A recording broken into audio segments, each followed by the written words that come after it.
Hello दोस्तों, कैसे हो? उम्मीद करता हूँ आप अच्छे होंगे। आज हम पढ़ने वाले हैं राष्ट्रपति और उपराष्ट्रपति। राष्ट्रपति और उपराष्ट्रपति से संबंधित जितने भी अनुच्छेद हैं वो सभी के बारे में आज चर्चा करेंगे। किन किन अनुच्छेदों में क्या क्या बातें हैं और राष्ट्रपति क्या क्या क्या किन किन व्यक्तियों की नियुक्ति करता है, किन संस्थाओं की स्थापना करता है, किस अनुच्छेद के तहत करता है, ये आज हम सभी पढ़ेंगे। तो शुरू करने से पहले आप चैनल को सब्सक्राइब ज़रूर करें, लाइक करें, शेयर करें, चैनल को सब्सक्राइब ज़रूर करें। तो शुरुआत करते हैं, देखते हैं राष्ट्रपति के बारे में। तो राष्ट्रपति का अनुच्छेद शुरू होता है सबसे पहले अनुच्छेद 52 में। तो अनुच्छेद 52 में क्या कहा गया है?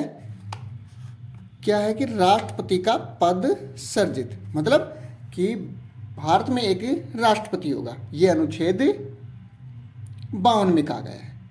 अब आगे है अनुच्छेद 53। संघ की कार्यपालिका शक्ति राष्ट्रपति में निहित होगी। ये अनुच्छेद 53 में कहा गया है कि जो संघ की कार्यपालिका की जो शक्ति है वो राष्ट्रपति में निहित होगी। अनुच्छेद 54 में क्या कहा गया है वो देखें कि अनुच्छेद 54 में राष्ट्रपति का निर्वाचन दिया गया है। अनुच्छेद 54 में क्या है? राष्ट्रपति का निर्वाचन। और ये राष्ट्रपति का निर्वाचन जो ये है ये आयरलैंड के संविधान से लिया गया है। तो राष्ट्रपति का निर्वाचन कैसे होगा ये देखते हैं कि राष्ट्रपति का निर्वाचन एक निर्वाचन मंडल द्वारा होता है। तो उस निर्वाचन मंडल में कौन कौन होते हैं जो राष्ट्रपति के निर्वाचन करते हैं? वो तो संसद के दोनों सदन, मतलब राज्यसभा और लोकसभा के निर्वाचित सदस्य तथा राज्यों की मंडलों के विधानसभाओं के निर्वाचित सदस्य, दिल्ली के पांडिचेरी के निर्वाचित सदस्य शामिल होंगे। तो राष्ट्रपति के निर्वाचन का जो मंडल होता है उनमें कौन कौन होते हैं? लोकसभा और राज्यसभा के निर्वाचित सदस्य, राज्य की विधानसभाओं के निर्वाचित सदस्य, दिल्ली और पांडिचेरी के निर्वाचित सदस्य शामिल होंगे राष्ट्रपति के निर्वाचन में। अब अगला अनुच्छेद है अनुच्छेद 55। अनुच्छेद 55 में क्या है? राष्ट्रपति निर्वाचन के नियम और रीति। तो ये क्या है? रीति मतलब क्या क्या नियम है, किस नियम से राष्ट्रपति का निर्वाचन होगा? तो वो है राष्ट्रपति का निर्वाचन अप्रत्यक्ष रूप से आनुपातिक प्रतिनिधित्व एकल संक्रमणीय मत पद्धति से गुप्त मतदान द्वारा किया जाता है। राष्ट्रपति का निर्वाचन कैसे किया जाता है? अप्रत्यक्ष रूप से आनुपातिक प्रतिनिधित्व की एकल संक्रमणीय मत पद्धति से गुप्त मतदान द्वारा राष्ट्रपति का निर्वाचन किया जाता है। अब अनुच्छेद 56 में क्या है वो देखते हैं। अनुच्छेद 56 में है राष्ट्रपति पद की पदावधि, मतलब कार्यकाल कितना होगा वो बातें।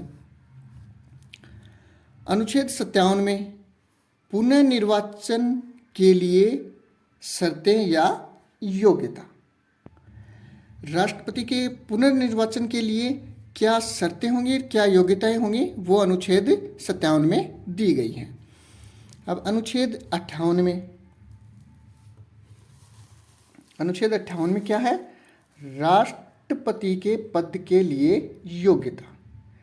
योग्यता मतलब कि भारत का नागरिक हो, 35 वर्ष की आयु पूरी कर चुका हो, किसी लाभ के पद पर न हो, और भी ऐसे है ना, किसी सदन का सदस्य न हो, है ना, ये होती हैं। तो और अनुच्छेद 59 में क्या है? राष्ट्रपति पद के लिए शर्तें अलग होती हैं। जैसे कि राष्ट्रपति पद पर रहते हुए किसी लाभ के पद पर नहीं होगा, है ना। तो ऐसे ये शर्तें हैं, न कि योग्यता। अनुच्छेद 60 में क्या है? राष्ट्रपति द्वारा पद की शपथ एवं प्रतिज्ञान।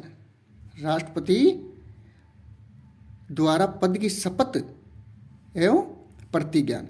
तो राष्ट्रपति को शपथ कौन दिलाता है? भारत का जो मुख्य न्यायाधीश होता है वह दिलाता है। अगर वो न हो तो उच्च न्यायालय के वरिष्ठ जो न्यायाधीश होगा वह राष्ट्रपति को शपथ दिलाएगा। ठीक है, आगे चलते हैं। आगे है अनुच्छेद 61। तो अनुच्छेद 61 में क्या है? राष्ट्रपति पर महाभियोग चलाने की प्रक्रिया। तो राष्ट्रपति पर महाभियोग चलाने की प्रक्रिया है, ये किस देश से ली गई है? ये तो अमेरिका के संविधान से लिया गया है, राष्ट्रपति पर महाभियोग चलाने की प्रक्रिया। अब आगे है ये महाभियोग चलाने की प्रक्रिया। अनुच्छेद 61 के तहत महाभियोग चलाया जाता है राष्ट्रपति पर, ये अमेरिका से लिया गया है, ये बताइए आप सभी को। अब अनुच्छेद 62(1) में 62(1) में क्या कहा गया है कि राष्ट्रपति का कार्यकाल पूर्ण होने से पूर्व ही नए राष्ट्रपति का निर्वाचन पूर्व किया जाना आवश्यक है। मतलब अनुच्छेद 62(1) में कहा गया है कि राष्ट्रपति का कार्यकाल पूरा होने से पहले ही नए राष्ट्रपति का निर्वाचन किया जाना आवश्यक है। ये अनुच्छेद 62 में कहा गया है 1 में। और अनुच्छेद 62(2) में क्या कहा गया है कि राष्ट्रपति का पद आकस्मिक रिक्त होने पर निर्वाचन। मतलब कि राष्ट्रपति के आकस्मिक पद खाली हो जाए, जैसे कि राष्ट्रपति ने इस्तीफा दे दिया या किसी राष्ट्रपति की मृत्यु हो जाए, जैसे इस स्थिति में किस तरह राष्ट्रपति का निर्वाचन किया जाएगा, ये प्रक्रिया 62(2) में दी गई है। अब आगे है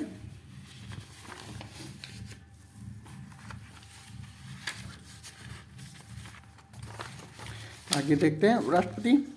और 62 तक पढ़ लिया हमने। तो 62 के बाद अनुच्छेद 63 में, तो अनुच्छेद 63 में क्या है कि भारत का एक उपराष्ट्रपति होगा। ये उपराष्ट्रपति से संबंधित है। अनुच्छेद 63 किससे संबंधित है? उपराष्ट्रपति से संबंधित।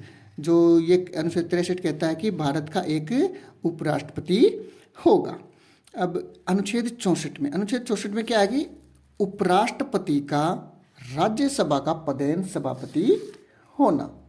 अनुच्छेद 64 में है कि उपराष्ट्रपति राज्यसभा का पदेन सभापति होता है। मतलब कि राज्यसभा में जो सभापति होता है वो चुना नहीं जाता, वो कौन होता है? उपराष्ट्रपति ही होता है। राष्ट्रपति उपराष्ट्रपति होता है। अब आगे है अनुच्छेद 65(a) में, मतलब 65(1) में क्या प्रावधान है कि नए राष्ट्रपति के पद ग्रहण करने तक उपराष्ट्रपति कार्यवाहक राष्ट्रपति के रूप में कार्य करेगा। अनुच्छेद 65 में क्या कहा गया है कि नए राष्ट्रपति के पद ग्रहण करने तक उपराष्ट्रपति कार्यवाहक राष्ट्रपति के रूप में कार्य करेगा। और अब आगे है अनुच्छेद 65(b) में। अनुच्छेद मतलब 65(2) में क्या कहा गया है? तो अनुच्छेद 65(2) में है कि राष्ट्रपति पद पर नहीं रहने पर उपराष्ट्रपति पद संभालेगा। पहली बात तो क्या है कि राष्ट्रपति पद पर नहीं रहने पर उपराष्ट्रपति पद संभालेगा, तथा राष्ट्रपति एवं उपराष्ट्रपति दोनों पद रिक्त होने पर सर्वोच्च न्यायालय का मुख्य न्यायाधीश पद संभालेगा। मतलब कार्यवाहक राष्ट्रपति के रूप में कार्य करेगा। कौन करेगा? ये फिर से देखिए, अनुच्छेद 65(b) में क्या कहा गया है कि राष्ट्रपति पद पर नहीं रहेगा तो इसकी जगह कौन कार्य करेगा? उपराष्ट्रपति। और अगर राष्ट्रपति और उपराष्ट्रपति दोनों ही न हो किसी स्थिति में, तो सर्वोच्च न्यायालय का जो मुख्य न्यायाधीश है वह यह पद संभालेगा। ठीक है, अब आगे चलते हैं। अनुच्छेद 66 में उपराष्ट्रपति का निर्वाचन, उपराष्ट्रपति का निर्वाचन यह अनुच्छेद 66 के तहत होगा। और अब अनुच्छेद 67, अनुच्छेद 67 7 में क्या है? उपराष्ट्रपति की पदा अवधि, उपराष्ट्रपति की पदा अवधि अनुच्छेद 67 में दी गई है। अनुच्छेद 68 में, अनुच्छेद 68 में क्या है कि उपराष्ट्रपति के पद की रिक्त पद भरने के लिए निर्वाचन, अनुच्छेद 68 में क्या दिया गया है? उपराष्ट्रपति के पद की रिक्त पद भरने के लिए निर्वाचन कैसे होगा, किस रीति से होगा, किस नियम से होगा, ये उपराष्ट्रपति के बारे में है। तो ये किस में दिया गया है? अनुच्छेद 68 में दिया गया है। अब है अनुच्छेद 69 में, अनुच्छेद 69 में क्या है? उपराष्ट्रपति द्वारा शपथ, उपराष्ट्रपति द्वारा शपथ, वो किसमें है? अनुच्छेद 69 में। अब आगे चलते हैं अनुच्छेद 70 में, अनुच्छेद 70 में क्या है? अन्य आकस्मिकता में राष्ट्रपति के कर्तव्यों का निर्वाह है। मतलब कोई भी अचानक कोई किसी परिस्थितियों में क्या कार्य करेगा राष्ट्रपति, क्या कर्तव्य होंगे राष्ट्रपति के, वो बातें अनुच्छेद 70 में दी गई है। तो आज हम यहीं तक ही पढ़ेंगे और अगले वीडियो में पढ़ेंगे कि राष्ट्रपति के और क्या क्या कार्य हैं, राष्ट्रपति किन अनुच्छेदों के तहत किन व्यक्तियों की नियुक्ति करता है, किन पदाधिकारियों की नियुक्ति करता है और किन संस्थाओं की स्थापना करता है। ये आगे के वीडियो में पढ़ेंगे। तो ये वीडियो ज़रूर देखें, लाइक करें, शेयर करें और चैनल को सब्सक्राइब ज़रूर करें। ठीक है, थैंक यू।